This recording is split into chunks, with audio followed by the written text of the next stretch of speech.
Hi guys, and welcome to App Guru. In this video, I will show you how to tell if someone blocked you on Snapchat. To start, open your Snapchat application. On Snapchat, head on over to your chats. And then in here, click on any of the username that you think has blocked you already. So as a starter, let's try sending them a message. Then tap on their profile name. In here, scroll down. As you can see, I can still see the details on their Snapchat application and profile. Once done, let's try logging out of our Snapchat for now. We're going to be using another Snapchat account so that we will check if we have been blocked or not. Again, we're doing this for tutorial purposes only.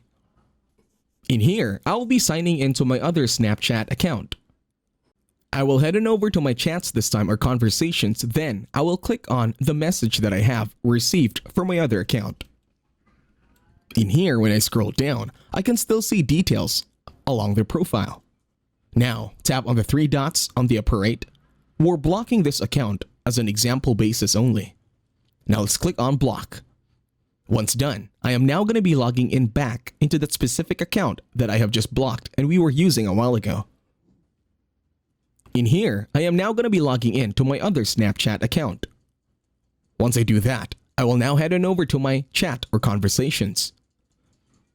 And then in here, I will click on the conversation that I have with my recent account. And as you can see, I could no longer find it or search it. And that's it. Thank you very much for watching. Please leave a like, share, and subscribe to the channel.